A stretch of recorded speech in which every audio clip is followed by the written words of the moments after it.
What is going on, Swayze gang? In today's video, we're going to be discussing 4 reasons why you should actually buy a Scat Pack over a Hellcat, and this is coming from a Hellcat owner.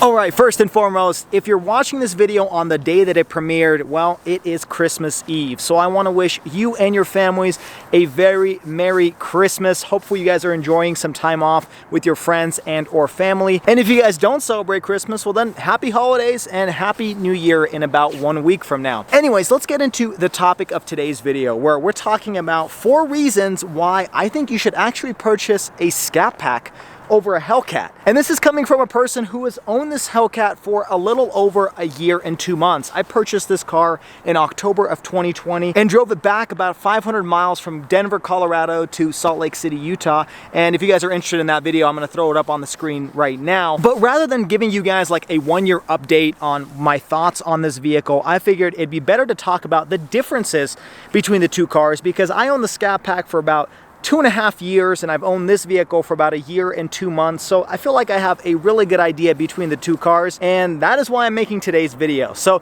in no particular order, let's talk about the first reason why I think you should actually buy a Scat Pack over a Hellcat. Alright, so the first reason is traction. Now, this is a common problem for anybody who owns a Hellcat, and I'm sure you've heard this from dozens of people, but no matter how wide your tires are, and these are the stock P0 305mm wide tires that you get from the factory, no matter how wide your tires are, you're never going to have enough power for 717 horsepower. It's just impossible unless you go for drag radials or something like that. But here in this climate where the other day it snowed about 18 inches, even though I don't drive this car in the snow, if it does rain or it's a little slick or wet like it is on the roads today, it is impossible to drive in drag radial. So I have to have something like an all-season and not a drag radial, because that's just not realistic. And coming from the factory, that shouldn't be realistic either. So that is one of my first problems. Now, you're going to say, well, the Scat Pack has a lot of traction control issues as well. And I totally 100% agree with that. The Scat Pack also had its traction issues, and I would never get full grip on the Scat Pack if I slammed the pedal to the floor from a complete stop, and neither do I get that same thing with the Hellcat. But one caveat to that is, in the Scat Pack, if I was accelerating from, let's say, 30 plus or 40 plus miles per hour, I would always have traction. I would never slip or lose power at 30 or 40 miles an hour. This thing is the complete opposite. I've actually had plenty of experiences where I'm accelerating uphill, so you would think that there's a little bit more weight towards the back of the vehicle, and I'm around 30, 40 miles per hour, and I slam on that gas pedal, and well, I lose control. Actually, one time I started turning to the left and facing oncoming traffic. That's how bad it got, even though I did not expect for that to happen. It was about 60-degree temperature day.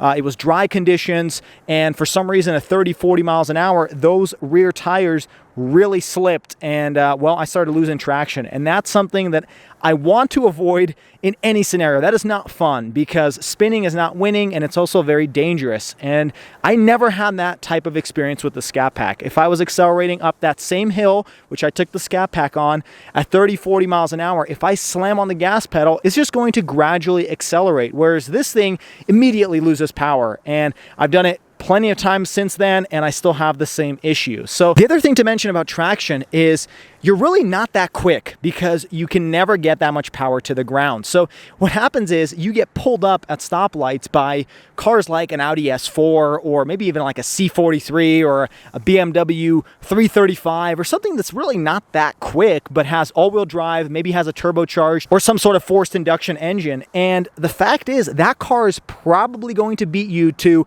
30, 40, maybe even 60 miles an hour, because they have instant traction. They never spin out because they get to send power to all 4 wheels. So you have all these cars pulling up to you thinking that you're fast and they want to race you. And not that I ever race people, but part of the reason is because I would always lose. I cannot win a 0 to 30 or 40 miles per hour race in these types of cars. It's just not going to happen. This is meant for the drag strip, and that's understandable, but it's arguable whether this is actually any quicker 0 to 30, 0 to 40 than, say, a Scat Pack. I mean, the Scat Pack also loses traction, but it's able to get the power down to the ground a little bit better than this vehicle just because it has less horsepower. So 0 to like speed limit times are going to be pretty much identical between the two cars, and you'd be really hard pressed to find one is a lot quicker than the other. It really just depends on the driver at that point. But if you're slamming the pedal to the ground, the Scat Pack and the Hellcat are probably very similar 0 to 60. So to summarize the first point, when you have not enough traction to get the power to the ground and you have a 0 to 60 time that's very, very close, if not the exact same as a Scat Pack when you're driving it in real life, then you might as well just spend less money and buy the Scat Pack. Now, the second reason why you should actually buy a Scat Pack over a Hellcat is because the power is not usable. It kind of expands on my first point, but if you live in like a city where you have irregular roads and traffic and, you know, even in the suburbs, this car is way too powerful for any of that. You probably only use like 25% of all of the power this car has to offer. You really only have 717 horsepower just for the sake of saying you have 717 horsepower. It's just not a usable amount of power. To give you an example, when you're doing just like a 0 to 60, maybe you're getting onto an on-ramp or something like that, you hit that shortly after switching into second gear. So you're really in the first 2 gears and you're already at 60 miles per hour. Now, I'm not going to say the Scat Pack is any better than that because it's a very similar transmission, if not the exact same gear ratio. But the difference is, since it takes longer for the Scat Pack to get to 60 miles per hour, you get a little bit more theatrics going on with it. You hear the engine a little bit longer. You hear the exhaust a little bit longer. And as you're going through these gears, you feel like you're going faster than you actually are. So the ironic thing is, after owning this car for a year and 2 months, is the fact that it's faster and quicker 0 to 60 almost makes it feel not as fun or slower because you get there so quick that you don't get to enjoy the theatrics of owning a big V8. It just gets there so fast that as soon as you hit 60, you let off the accelerator, then it's just a tame car and there's nothing really super exciting about it. The fact is, if you own a Lamborghini, you really aren't going to drive it in daily traffic and really enjoy it. These cars are really meant for racetracks or wide open roads or drag strips. And the fact is, if you don't live near any of those, then you don't really get to enjoy the power of this car. That's what makes small cars like the Mazda Miata or that Vanderhall Venice that I reviewed over the summer. What's interesting about those cars is that they have a pretty underpowered small engine. They are also lightweight, so power to weight ratio isn't too bad. But what's fun about those cars is you can slam through the gears and accelerate all the way up to 40 miles an hour and have fun because you feel like you're going quicker than you actually are because you're going through the motion, the theatrics of what it is to own one of those cars. They don't get to 60 very quickly. It's probably 6, 7, 8 seconds. Now, maybe the Miata is a little bit quicker, but it's not a quick 0 to 60. But that almost aids it in the fun factor because you get to enjoy the whole process of getting to 60 miles per hour. In this car, it's quite the opposite. You blink and you get to 60 miles an hour, and then you feel like, well, what else is there? I mean, there's nothing more than that because I'm not going to break the law and race.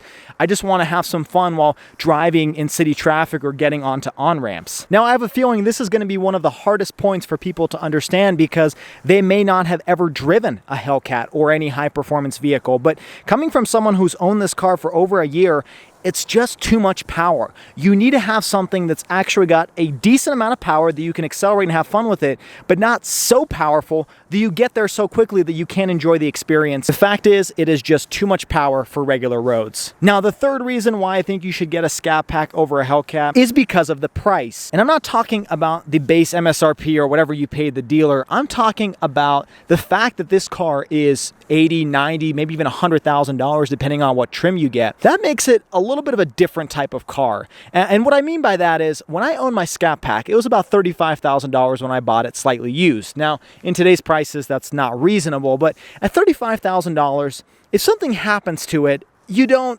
obsess over it. You know, you get a little bit of a rock chip, it's okay. You know, $35,000, not that that's not a lot of money. That is a very large sum of money, but it's an easier pill to swallow than $80,000. And with that, it makes me a little bit hesitant to drive this car just on regular errands or going out on date nights or something like that, because I'm very scared of damaging this car just because it is so expensive.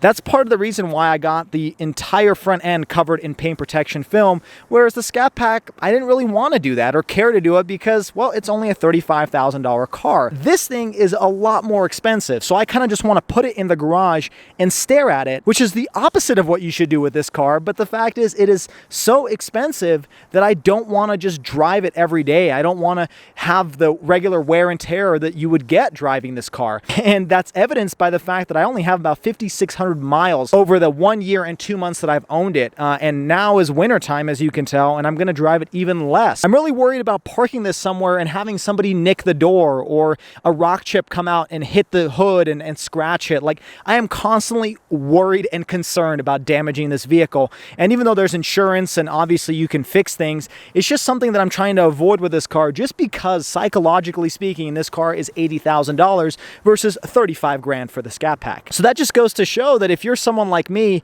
you're probably going to drive this car less often than the Scat Pack because you're worried about stuff happening to it. Secondly, along with that point, these cars are very, very prone to theft. These are probably one of, if not the most stolen cars of all time. I'm not talking just the Hellcat, you know, the Scat Pack falls into that as well, and I think a lot of other Challengers, but the fact is that the Scat Pack and the Hellcat are likely the most stolen out of all of the Challenger trim, just because they're the more desirable trim levels. That being said, the Hellcat is probably a little bit more desirable to be stolen than a Scat Pack, and both of them are just as easily stolen from my understanding. Not that I've ever tried to or even know how to steal one of these, so they are just as easy to steal as any other Challenger, making this car really, really prone to be stolen. And that really does concern me, and that's part of the reason why I've started driving this car a little bit less, or driving it only to places where I know I can see the car 100% of the time. And that's really a Dodge issue and not necessarily a Hellcat or a Scat Pack issue, but it's another thing on top of the price of this car that makes me hesitant to drive it anywhere. And that is really unfortunate because this car is really fun to drive. It is a very beautiful looking car, but because of those two reasons, because of the theft and because of how expensive it is, I don't drive it as much, which means I don't enjoy owning this vehicle as much as I did the Scat Pack. And I know that Dodge is working on updates and fixing some of the problems, or at least on paper they're trying to make it look like they're fixing the issue, but all in all, that leads to me driving this car a lot less often. Now, the fourth reason why you should buy a Scat Pack over a Hellcat like this has to do with the cost. And this is expanding on point number 3. I'm not just talking about the base MSRP like I did with the last point. I'm talking about the overall running costs of owning this vehicle. Now, chances are, if you can afford a Hellcat, you could probably afford the gas, the insurance, the tires. But those are all things that you're going to have to consider, knowing that they're going to be a little bit more expensive than a Scat Pack. First and foremost, we're talking insurance. Now, I'm not going to talk about specific insurance numbers because insurance is one of those things that are extremely dependent on who you are, where you live, how you drive the car. There are so many factors that go into that I'm not going to talk about how much I pay for insurance on this thing. But I will mention that when I upgraded from the Scat Pack to the Hellcat, I ended up paying about 25% more monthly for this car versus my $392 Hemi Scat Pack Shaker. Now, from a number standpoint, it wasn't like a significant amount of a monthly payment increase, but depending on what your current insurance is, if you factor in, let's say, a 25% increase, that may be quite a large number, depending on where you live and how you drive. The second thing you're going to have to consider is gas, especially in today's day and age where gas is extremely expensive at record highs. This car does drink a lot more gas than my Scat Pack. I could actually get over 20 miles per gallon on the Scat Pack, and I average probably between 18 to 20, so maybe let's say 19 miles per gallon in my entire ownership experience. This thing, I would be very, very hard pressed to get over 20 miles per gallon. My average fuel economy, let me show you what that looks like right now. As you can see on the screen, is 15.9 miles per gallon.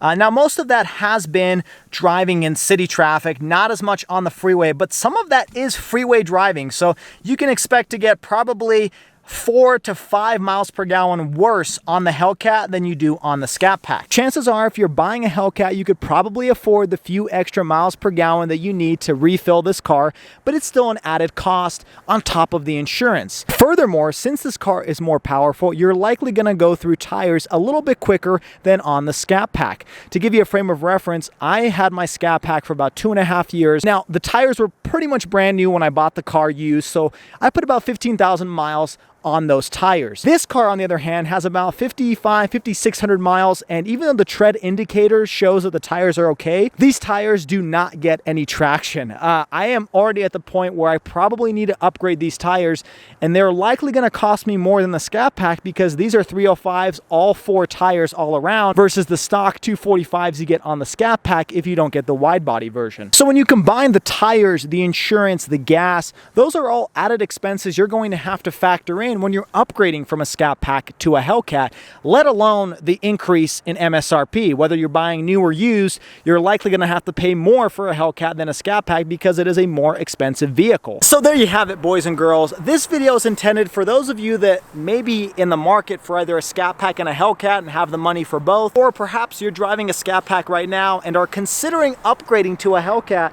I thought this video would be helpful coming from a Hellcat owner, owning both vehicles, letting you know my honest thoughts. I think the Hellcat is a fantastic beast of a vehicle, but to be completely honest with you, the only reason to really buy this car is if you're planning on drag racing it or taking it to a racetrack and really using all of that 700 plus horsepower that comes with this car. If you're just driving it in daily traffic and on freeway on-ramps, the Scat Pack is way more than enough power. Honestly, you're buying the brand. You're buying the Hellcat brand. You're buying the bragging rights for saying you have a 700 plus horsepower vehicle, but you really don't get to use any of that power. Now, to me, the Hellcat was always my dream car, and it wasn't because I was planning on drag racing it. It's not because I thought the 0 to 60 time was going to be much quicker. I understood that it was actually going to be about the same amount as the Scat Pack. To me, I bought this because it was my dream car, and I always looked up to this car, and the only reason I got the Scat Pack was because I couldn't afford the Hellcat. This is just kind of my top tier vehicle. This is my dream car, and that's why I got it. But I also wanted to be honest with you because I genuinely miss my Scat Pack. I had some sort of emotional attachment to that Scat Pack Shaker, and even though I don't regret selling that car and buying the Hellcat, I still miss that vehicle because the Scat Pack is truly the best bang for your buck.